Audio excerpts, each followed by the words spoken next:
बोलो इसके अंदर प्लेन ऑफ सिमेट्री है या नहीं? है सर। कंफर्म हो? इसको हॉरिजॉन्टल मान लेते, इसको वर्टिकल मान लेते, इसको हॉरिजॉन्टल बना लेते। तो बताओ प्लेन ऑफ सिमेट्री कैसा प्लेन है? हॉरिजॉन्टल। हॉरिजॉन्टल लेगा उदय तब ना वर्टिकल बीच से कटेगा। जब हॉरिजॉन्टल लेगा तो वर्टिकल मॉलिक्यूल का प्लेन ऑफ सिमेट्री मिलेगा, और जब वर्टिकल लेगा तो हॉरिजॉन्टल मॉलिक्यूल का प्लेन ऑफ सिमेट्री मिलेगा। समझा क्या? तो प्लेन ऑफ सिमेट्री अभी हॉरिजॉन्टल है, ये हॉरिजॉन्टल। अगला एग्जांपल देखो,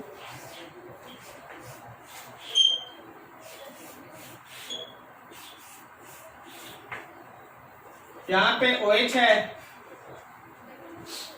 यहां पे OH है और यहां पे CH3 है। बोलो इसके अंदर प्लेन ऑफ सिमेट्री है या नहीं? है सर। मान ली ये हॉरिजॉन्टल है तो ये वर्टिकल है ना, फिर ये हॉरिजॉन्टल है। नहीं समझा? एकदम सही। Plane of symmetry horizontal plane होगा। क्या बोलता है? सही है? हाँ, वो तो प्लेन में चल जाएगा। वेरी गुड, वो तो प्लेन में चल जाएगा। प्लेन ऑफ सिमेट्री का मतलब है जैसे तुम लोग अपना कॉपी का एक पेज पकड़ लो, जब तुम कॉपी का पेज पकड़ लेता है तो उस पेज को लेफ्ट में, उस पेज के राइट में जो भी शेप आया वो एक दूसरे का मिरर इमेज है क्या, ये देखना है। पेज में क्या है उससे हमको क्या मतलब। आप जब हॉरिजॉन्टल प्लेन लीजिएगा तो उसमें ये सब अलग अलग है, लेकिन जब आप हॉरिजॉन्टल लीजिएगा तब में वर्टिकल वाला बीच से कटेगा। तो it have plane of symmetry. अगला देखना एग्जांपल,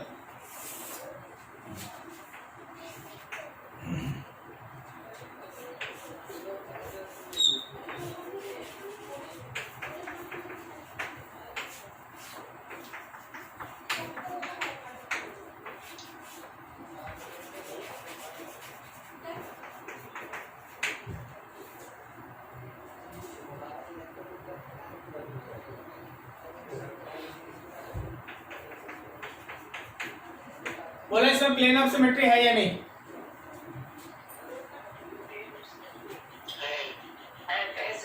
है। ठीक है। क्या बोलता है? ये वाला एक प्लेन ऑफ सिमेट्री है। बिल्कुल सही, ये प्लेन ऑफ सिमेट्री है। और ये भी तो हो सकता है, तो इसके अंदर प्लेन ऑफ सिमेट्री है।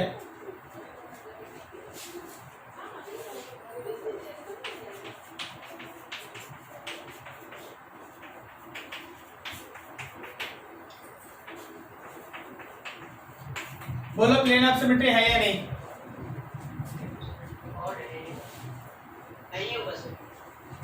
इवन है।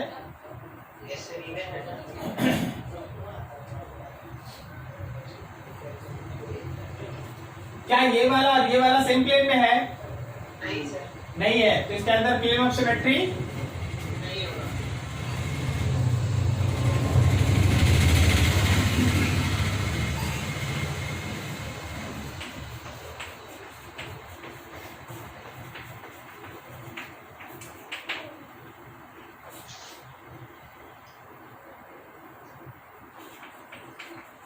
अब बोलो होगा। मतलब आप समझ गए ना कि क्या हो रहा है। तो चीजें ऐसे चलती। चलो इस मॉलिक्यूल पे देख के बता दो, आगे बढ़ेंगे अब।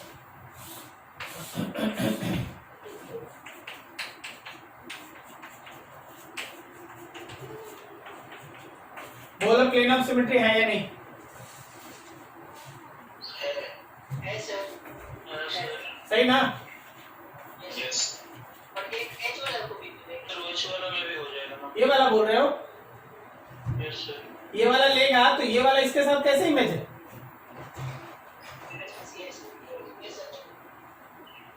समझा? अरे यही ना होगा यार, तब ना ऊपर वाला नीचे वाले का इमेज होगा। चलो नोट करो, अब आगे बढ़ेंगे, इसका मतलब लेके आगे बढ़ेंगे।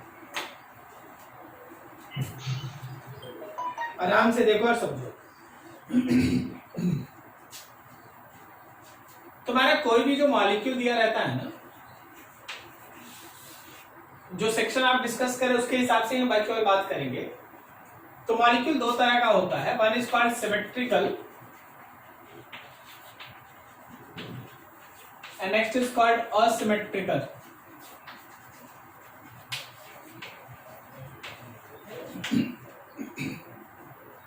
Symmetrical molecule वो होता है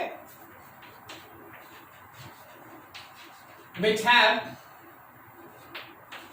either plane of symmetry, center of symmetry और axis of symmetry, जिसके अंदर plane of symmetry, centre of symmetry, axis of symmetry, उसको सिमेट्रिकल कहते हैं। असिमेट्रिक वो होता है which does not have any kind of element of symmetry,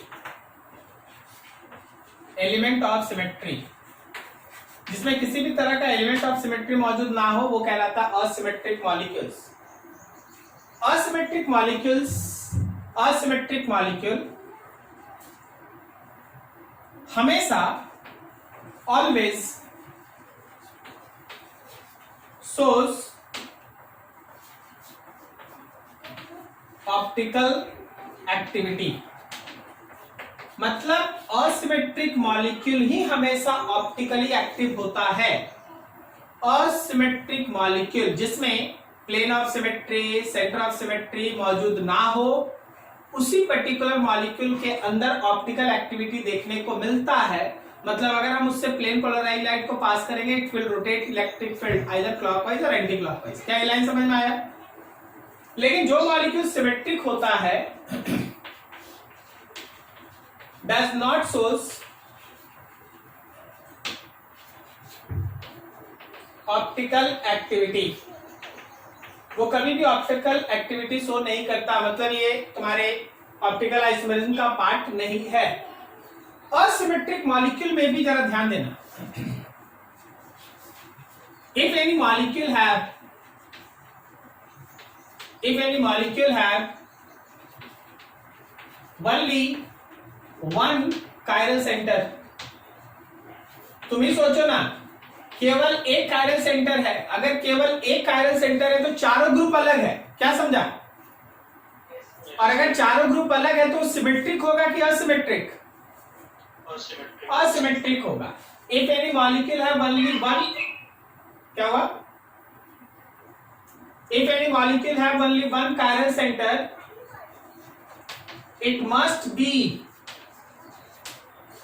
asymmetric, वो असिमेट्रिक होगा एंड शोज ऑप्टिकल आइसोमेरिज्म। कोई भी ऐसा मॉलिक्यूल जिसमें केवल एक कायरल सेंटर हो, हमेशा तैयार रहना कि वो ऑप्टिकली एक्टिव होगा, वो ऑप्टिकल आइसोमेरिज्म शो करेगा। लेकिन अगर एक से ज्यादा कायरल सेंटर हुआ,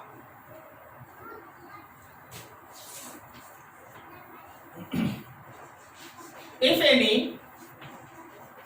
molecule have more than one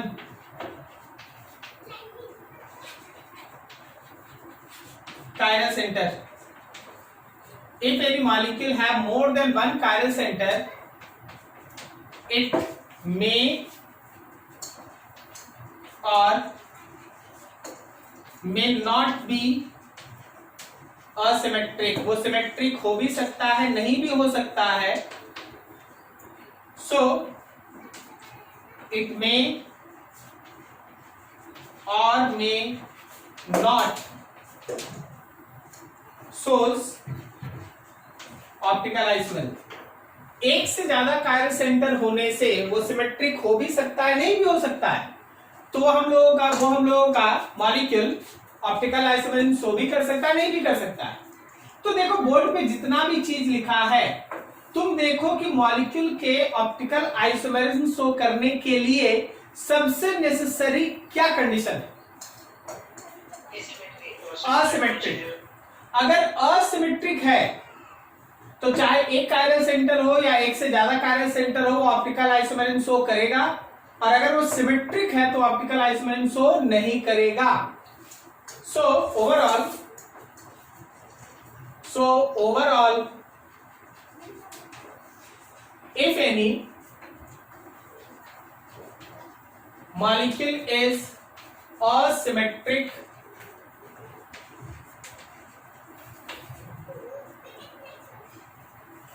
it must shows optical isomerism. अगर कोई मॉलिक्यूल असिमेट्रिक है तो ऑप्टिकल आइसोमेरिज्म शो करेगा। It can have any number of chiral centre, एक भी हो सकता है, दो भी हो सकता है, पांच भी हो सकता है, लेकिन अगर असिमेट्रिक है, प्लेन ऑफ सिमेट्री नहीं है, सेंटर ऑफ सिमेट्री नहीं है, तो it will shows optical isomerism. जैसे हम आपको एग्जांपल दिखाते हैं, आप समझिए।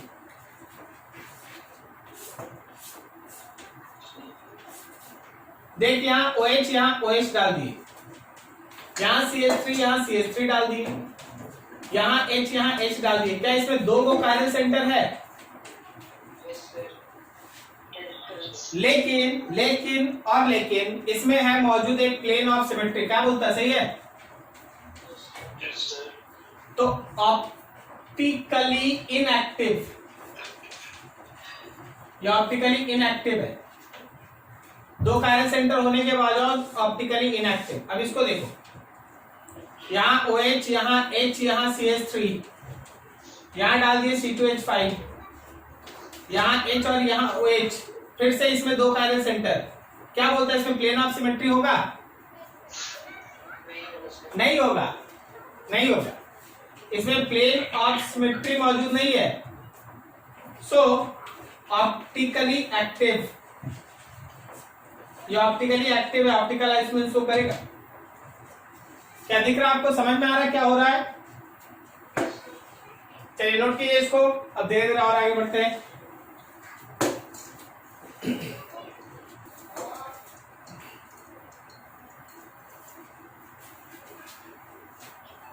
हम लोग के पास एक टर्म है, this is called इनैंशियोमर।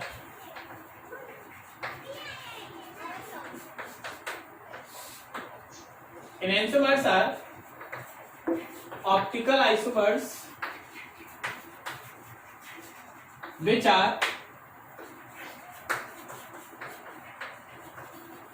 non-superimposable mirror image of each other. Optical isomers which are non-superimposable mirror image of each other, they are called enantiomers. जैसे आप एग्जांपल देखिए,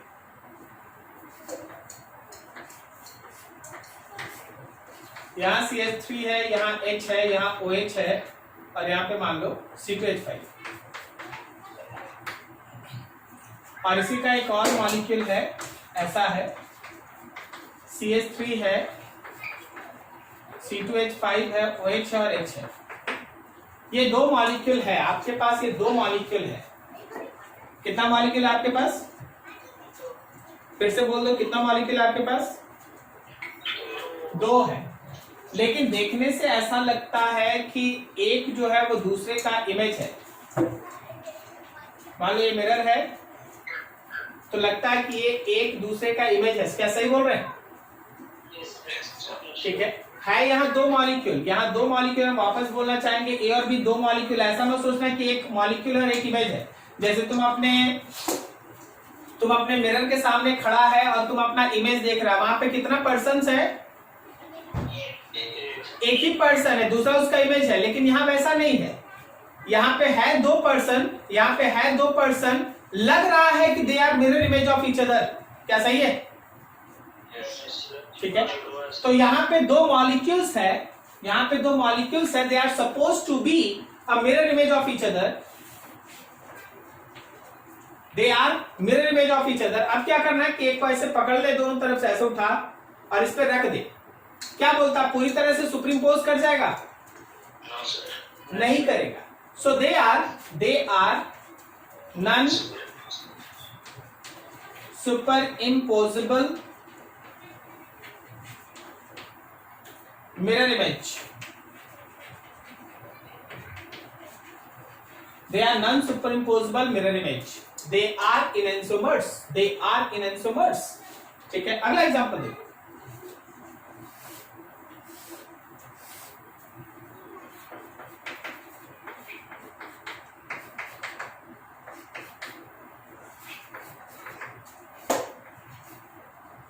कितना कायरल सेंटर इसमें? 2 है क्या कायरल सेंटर? Yes sir.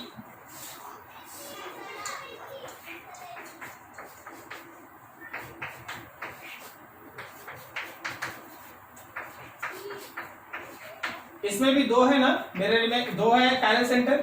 क्या दोनों एक दूसरे का मिरर इमेज दिख रहा है? ठीक है, तो याद रखना कि they are mirror image of each other.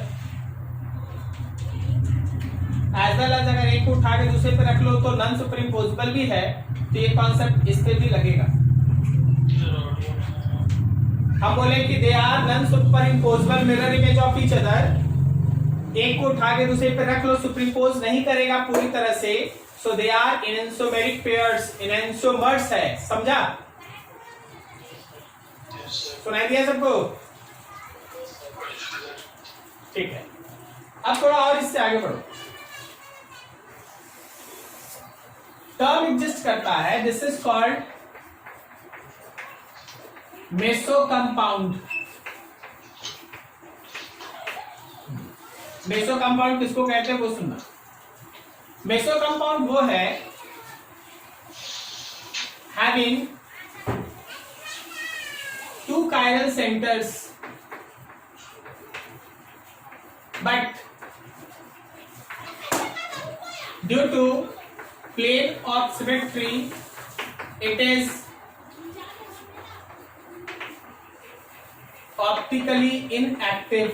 ये ऑप्टिकली इनएक्टिव होता है. Meso compounds are those compounds जिसके पास 2 कायरल सेंटर होता है लेकिन वो ऑप्टिकली इनएक्टिव होता है क्योंकि इसके अंदर प्लेन ऑफ सिमेट्री मौजूद है. आई मान लो जैसे यहाँ CH3 लिख दिए, ये CH3 आ गया. अब यहाँ पे OH है तो ये भी OH है, और यहाँ पे H है तो ये भी H है. हाँ हाँ बिल्कुल, इसके अंदर 2 कायरल सेंटर है, लेकिन 2 कायरल सेंटर होने के बावजूद भी इसके अंदर एक प्लेन ऑफ सिमेट्री है. क्या समझ में आ रहा है सबको? इसके अंदर एक प्लेन ऑफ सिमेट्री है. थोड़ा 3 डायमेंशनल फिगर है, समझिएगा.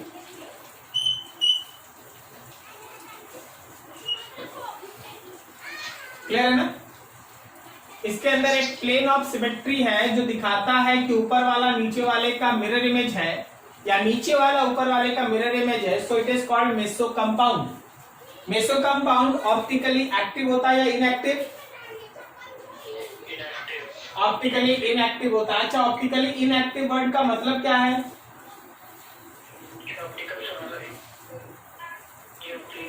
मतलब है does not rotate plane of light. Does not rotate plane polarised light. क्या सही है? मतलब कभी भी meso compound plane polarised light के इलेक्ट्रिक फील्ड के प्लेन को घुमा नहीं सकता. लेकिन आपको एक इंटरेस्टिंग चीज बता दूं, मेसो कंपाउंड का दोनों हाफ एक हाफ दूसरा हाफ, मेसो कंपाउंड का दोनों हाफ प्लेन पोलराइज्ड लाइट को घुमाता है. मेसो कंपाउंड का दोनों हाफ प्लेन पोलराइज्ड लाइट में इलेक्ट्रिक फील्ड को घुमाता है, लेकिन एक हाफ घुमाता है क्लॉकवाइज तो दूसरा हाफ घुमाता है एंटी क्लॉकवाइज. ठीक है, बिल्कुल कैंसिल हो जाता है. In meso compound both half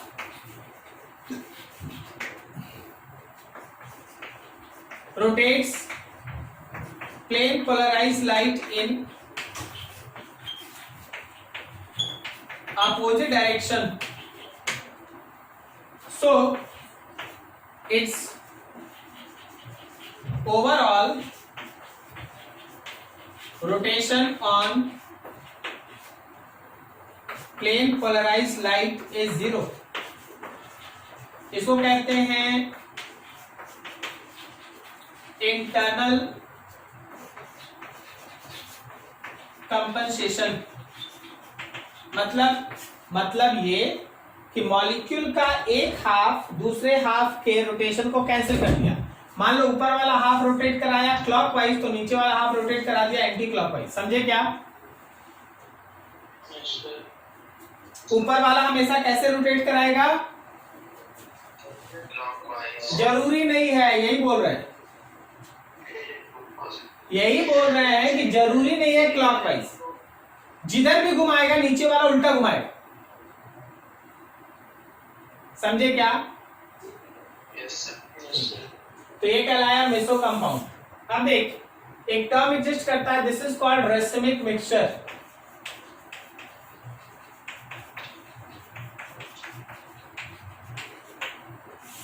इसको हम लोग कभी कभी प्लस माइनस मिक्सचर या फिर डीएल मिक्सचर भी कहते हैं। प्लस माइनस मिक्सचर या डीएल मिक्सचर। आप हमेशा ध्यान रखिएगा कि आपके पास जो दो इनेंसियोमर्स है, two enantiomers always rotates plane polarized light in opposite direction.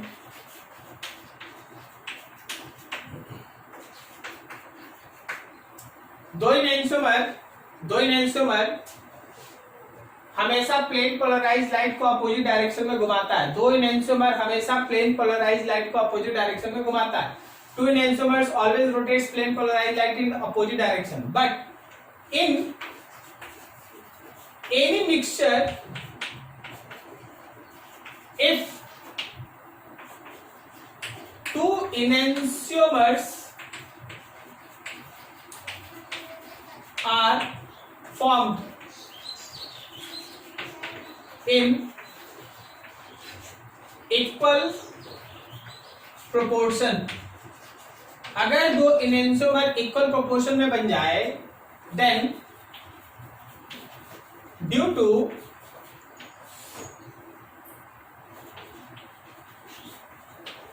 dash compensation, net rotation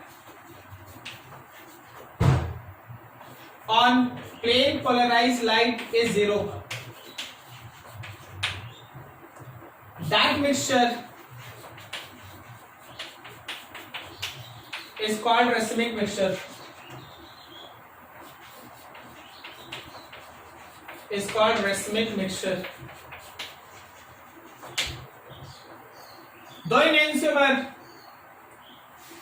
हमेशा प्लेन पोलराइज लाइट को अपोजिट में घुमाएगा। मान लो जैसे ये दो इनेंसियोमर्स है, तो ये अगर घुमाया, मान लो ये अगर घुमाया एंटी क्लॉकवाइज, तो याद रखना ये घुमाएगा क्लॉकवाइज। ठीक है, कोई किधर भी घुमा सकता है, कोई किधर भी घुमा सकता है, लेकिन कोई किधर भी घुमा सकता है, लेकिन घुमाएगा हमेशा अपोजिट में, घुमाएगा हमेशा अपोजिट। तो अगर मेरा दोनों enantiomer rotates plane polarised light in opposite direction और कहीं वो इक्वल प्रोपोर्शन में बन गया, इक्वल प्रोपोर्शन में बन गया, तब तो वो दोनों एक दूसरे को उल्टा घुमाएगा, और उल्टा घुमाएगा तो उसका net rotation on plane polarised light becomes zero. उसी particular net rotation on plane polarised light के जीरो होने की वजह से overall optically it will act as optical inactive compound. यहां पे ध्यान रखना कि देन ड्यू टू यहाँ पे एक गैप छोड़ा गया है, उसका मतलब हो गया कि यहाँ पे एक्सटर्नल कंपनसेशन है। एक्सटर्नल, एक मॉलिक्यूल दूसरे मॉलिक्यूल से कैंसिल हो रहा है। यहाँ क्या था, एक मॉलिक्यूल का ही एक हाफ दूसरे हाफ को कैंसिल कर रहा था, और वहां क्या है कि एक मॉलिक्यूल दूसरे मॉलिक्यूल से कैंसिल हो रहा है। क्या आप समझ पा रहे हैं?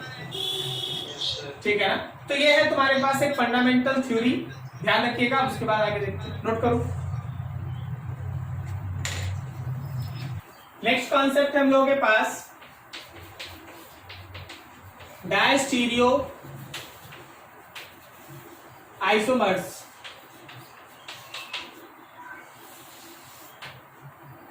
डायस्टीरियो आइसोमर्स क्या होता है? They are non superimposable, but not mirror image.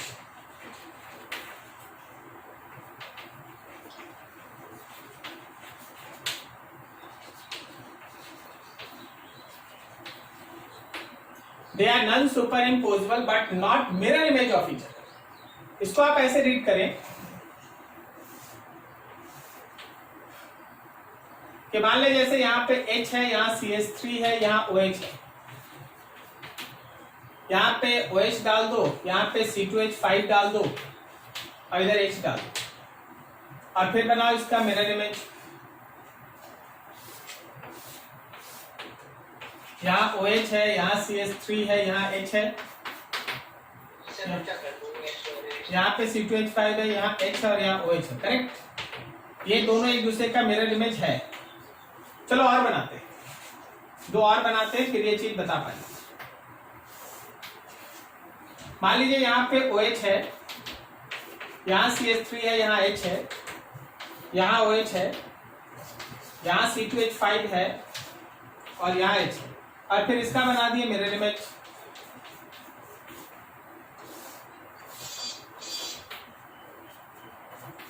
H है, OH है, OH है, H है, CH3 है, C2H5 है, लाइक दैट। हम सबका नाम लिख देते हैं आपके लिए। आप इसको 1 मान लीजिए, इसको 2 मान लीजिए, ये आपके लिए 3 हो गया और ये आपके लिए 4 हो गया। अब जरा गौर करना, यहाँ पे दो वर्ड्स का मीनिंग एकदम क्लियर रखा जाए। एक है इनेंशियोमेरिक पेयर, कौन किसका इनेंशियोमर है, तो क्या 1, 2 आपस में इनेंशियोमेरिक पेयर है? Yes, sir. उसी तरह 3, 4 के साथ इनेंशियोमेरिक पेयर है, Yes, sir. ठीक है ना। और दूसरा वर्ड आता है डायस्टीरियोआइसोमेरिक पेयर।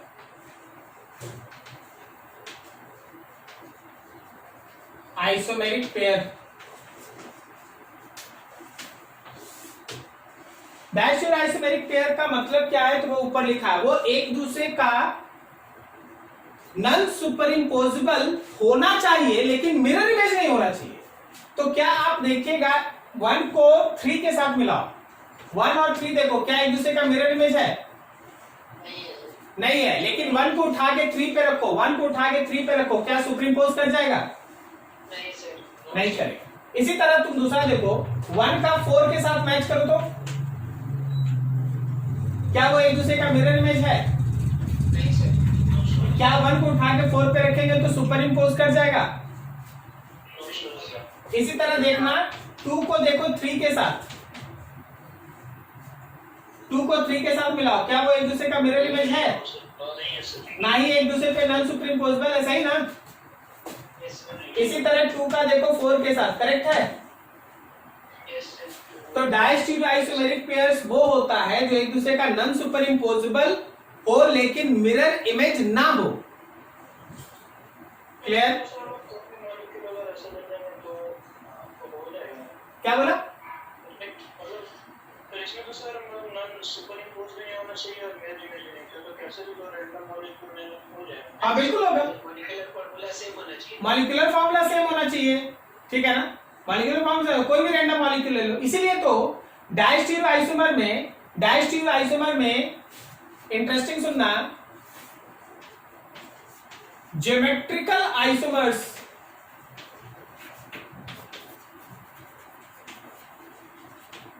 are also included। जो C स्ट्रैंड्स है क्या वो एक दूसरे का मिरर इमेज है?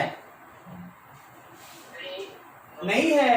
तो याद रखिएगा कि डायस्टीरियोआइसोमेरिक पेयर में अगर कोई GI है तो उसको भी लेना पड़ेगा। यही तो हमसे एक दिन क्वेश्चन कोई पूछा था शायद, यही होगा अंशु। पूछा होगा सर। हाँ यही आगे वाला चीज पूछ रहे। डायस्टीरियोआइसोमेरिक पेयर में ज्योमेट्रिकल आइसोमर भी आता है क्योंकि they are not mirror image. अभी तुम देख लो, CH3 है, bond C, double bond C, CH3, H और H, और एक हम लोग के पास CH3 bond C, double bond C, H और CH3 और H। They are not mirror image of each other as well as they are non super इम्पोजेबल, करेक्ट है। So they are treated as diastereoisomers. Clear हुआ? प्यारा चीज। अब देखो यहाँ पे तुमको एक इंपॉर्टेंट चीज पढ़ना पड़ता है जो आगे के कॉन्सेप्ट के लिए इंपॉर्टेंट है, that is called Fischer projection. Fischer projection, Fischer projection actually 3 dimensional molecule को 2 डायमेंशनल में रिप्रेजेंट करने का तरीका। देखिए अभी तैयारी हो रहा है क्योंकि आगे बहुत बड़ा बड़ा चीज आने वाला है, उसका तैयारी हो रहा है। आपको एक एक नाम का मीनिंग बता दिया गया, उसका मतलब क्या है। अच्छा जरा सोच के बताओ, क्या हर डायस्टीरियो आइसोमर्स ऑप्टिकली एक्टिव होता है? चलो इस पे भी 2 मिनट बात हो जाए। डायस्टीरियो आइसोमर 2 तरह का, एक है ऑप्टिकल डायस्टीरियो आइसोमर और एक होता है ज्योमेट्रिकल डायस्टीरियो आइसोमर। सही है, ऑप्टिकल वाला ऑप्टिकली एक्टिव होता है, क्या सही जा रहे हैं? ये ऑप्टिकली एक्टिव होता है, बट जो जीआई है वो तो ऑप्टिकली इनएक्टिव होता है। तो कोई तुमसे ये कह दे कि diastereoisomers are always optically active, then what is your answer? No, diastereoisomer may or may not be optically active. What is your answer? Yes, true. ठीक है, तो याद रखना कि जब तुम डायस्टीरियो आइसोमर का बात करता है तो उसमें ऑप्टिकल और ज्योमेट्रिकल दोनों इंक्लूड करके बात कर रहा है। सो आपको जब भी सोचना पड़ेगा इन सब लाइन पे तो दोनों को सोच के बोलना होगा। अगर कोई बोल दे कि diastereo isomers must be optically active, wrong हो गया। लेकिन बोल दिया मे और may not be optically active तो सही हो गया। ठीक है ना जी, नोट कर लो।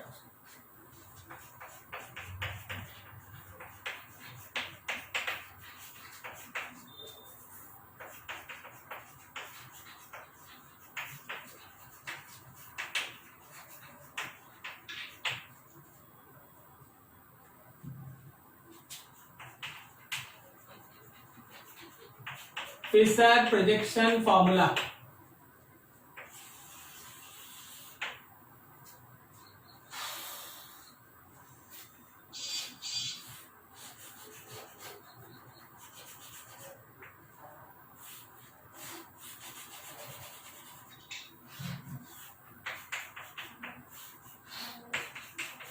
हाँ ये कोई एक कायरल सेंटर है और उसका 4 बॉन्ड में 2 को सॉलिड है। Horizontals are solid wedges. Solid wedge का मतलब बोर्ड के बाहर तुम्हारी तरफ या अंदर? बाहर तुम्हारी तरफ, out of the plane towards observer. समझा, out of the plane towards observer. और डैश वेज का मतलब है इनसाइड द प्लेन, बोर्ड के अंदर। तो horizontal bonds, horizontal bonds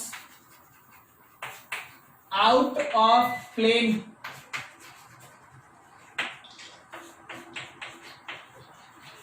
vertical bonds inside the plane, vertical bonds inside the plane, horizontal bonds outside the plane। ठीक है, अब देखिए इस फिगर को हम लोग ऐसे नहीं बनाते। इस फिगर को हम लोग फिशर प्रोजेक्शन फॉर्मूला में हॉरिजॉन्टल और वर्टिकल लाइन से बनाते हैं और जहां कटता है वो कायरल सेंटर होगा। जहां कटता है वो कायरल सेंटर है, बाकी हॉरिजॉन्टल और वर्टिकल लाइन से। समझ में आ रहा क्या? तो 3 डायमेंशनल मॉलिक्यूल 2 डायमेंशन में रिप्रेजेंट होता है in this way. 3 dimensional molecule 2 dimension represent होता है इन दिस वे। ठीक है, अभी देखो जैसे हम एक एग्जांपल बनाएं कि मान लो जैसे मेरे पास कार्बन है,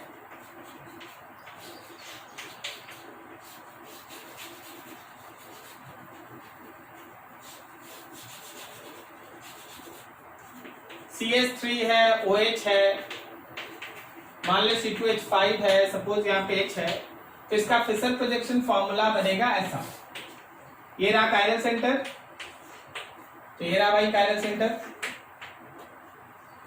ऊपर में है CH3, नीचे है C2H5, यहाँ है OH और यहाँ पे है H। ये इसका फिशर प्रोजेक्शन फॉर्मूला है। कोई दिक्कत तो हुआ नहीं? समझ में आ गया ना तुरंत? हाँ, अब इस टॉपिक में एक बहुत अच्छा है ना, एक कंसेप्ट है। कंसेप्ट क्या है? अपने आंख पे भरोसा मत करना, कुछ रूल्स है उसी पे भरोसा कीजिएगा। आंख पे भरोसा कीजिएगा, एक दो को सही बनेगा, तीसरा गलत होना ही है। रूल्स पे भरोसा कीजिएगा, सब सही होगा। तो 3-4 रूल है फिशर प्रोजेक्शन में, उसको आप देखिए और ध्यान से जरा समझिएगा। Rules for Fischer projection formula. सबसे पहला, if any Fischer projection formula is flipped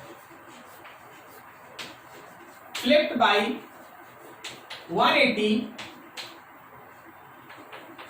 it gives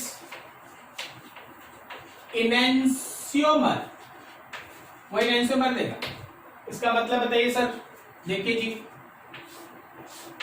मान लीजिए ABCD 4 लोग ग्रुप है।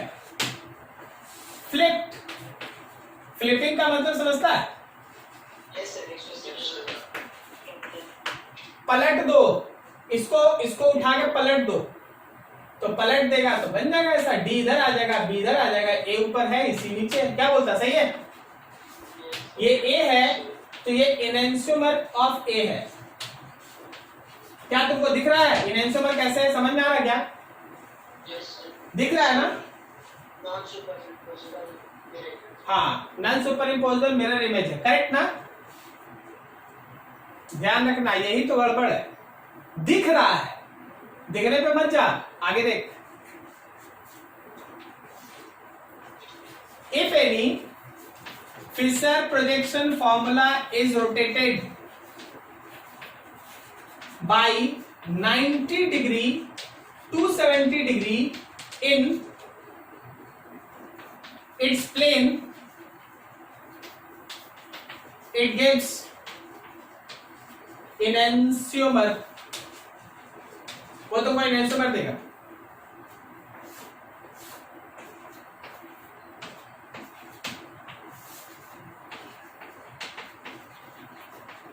नाइन्टी डिग्री रोटेशन घुमा देना ऐसे। अब बताओ भाई, नजरों की मदद से बताइए कैसे enantiomer है।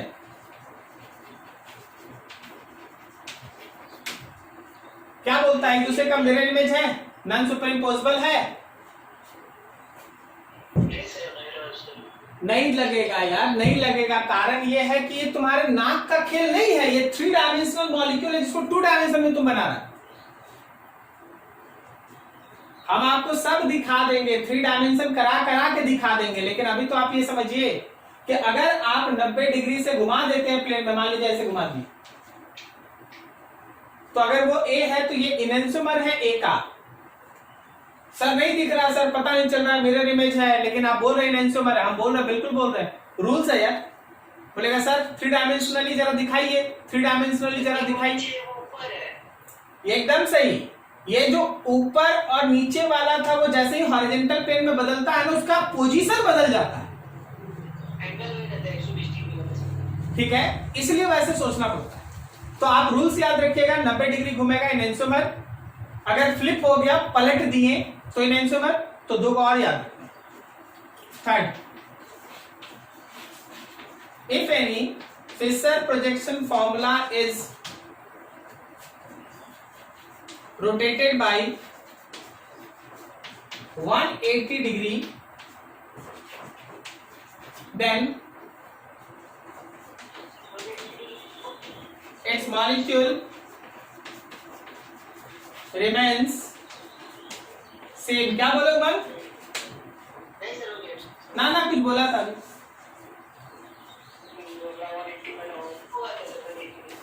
क्या अंतर है फर्स्ट में और थर्ड में?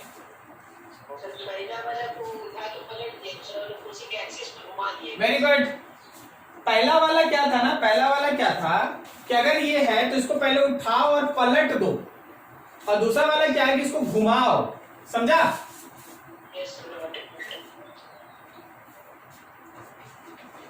रोटेटेड बाय 180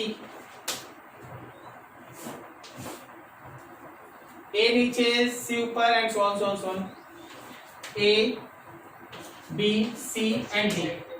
तो याद रखना ये ए है तो ये भी ए ही है। अब बोलेगा सर देखिए देखिए बीच में मिरर लगा दे सर, बी और बी उधर दिखाई दे रहा है एंड ओवरऑल भाई ए और सी भी देख ले। क्या यहां तक समझ में आया? एक और है उस रूल को भी हम लिखते हैं, पहले यहां तक नोट कर लीजिए फिर एक और लिखिए।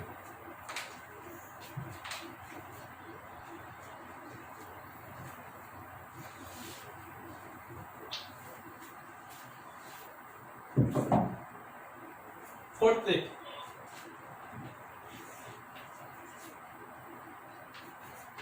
in any Fisher projection formula, if any one group is fixed and other three groups changes their position clockwise, anti-clockwise, it remains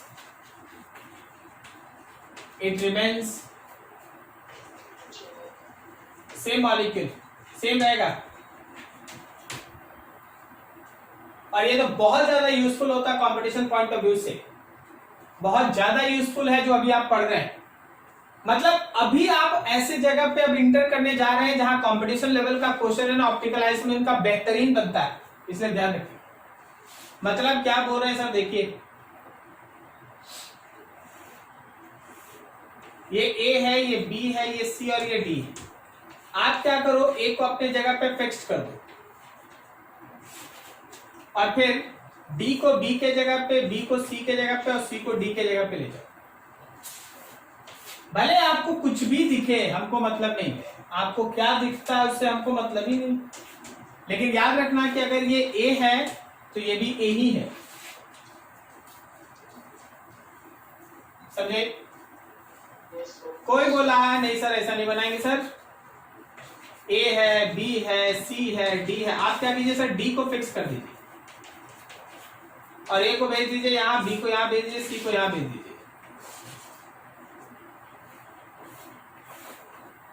तो डी यहां रहा, ए यहां, बी यहां, सी यहां। भले आपको कुछ भी दिखे हमको मतलब नहीं है, ये ए है तो ये भी ए था ना, तो याद रखना ये ए ही है। मतलब ये सब है सेम है। क्या समझ में आ रहा है? अगर एक को, किसी को भी एक को पकड़ लो और बाकी सबके पोजीशन को इंटरचेंज कर दो, क्लॉकवाइज या एंटी क्लॉकवाइज, ये भी कोई मतलब नहीं। तो याद रखना भले आपको कुछ भी डिफरेंट दिखे लेकिन होता एक ही है, वो सेम होता है, ठीक है? नोट करो।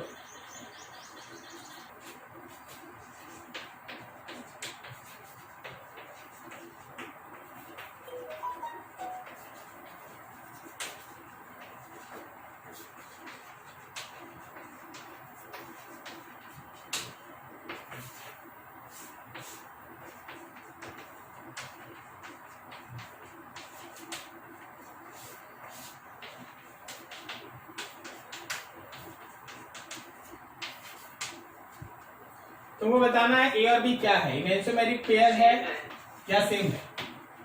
सेम है सर। इतना हड़बड़ा मैं तुम, ठीक है, आराम से समझ।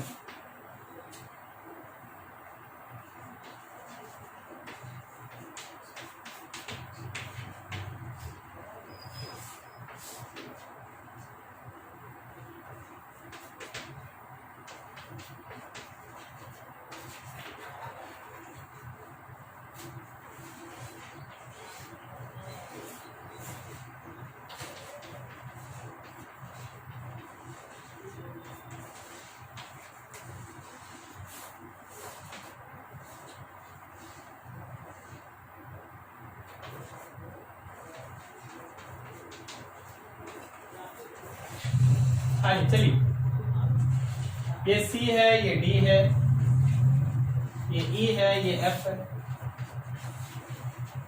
ये दोनों में क्या नाम लिखेगा? सेम है या डिफरेंट है? मतलब सेम है या इनएंसोमर है? डिफरेंट है सर।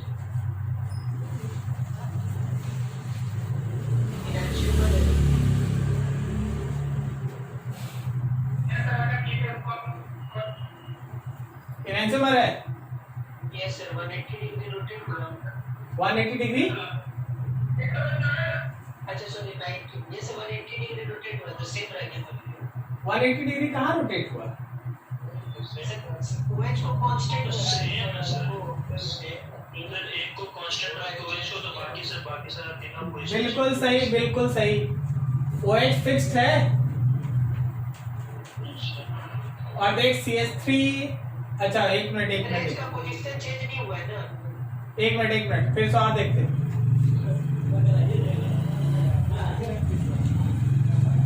हाँ, OH और H दोनों का पोजीशन चेंज नहीं हुआ है।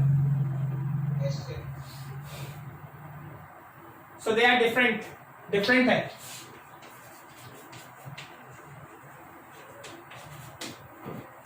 ठीक है, डिफरेंट है।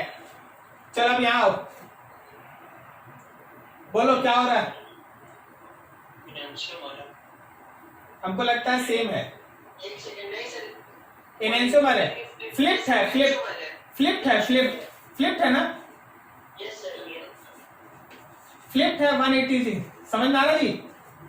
Yes sir. तो इनएंसोमर है। अगला में सोचो तो क्या किए?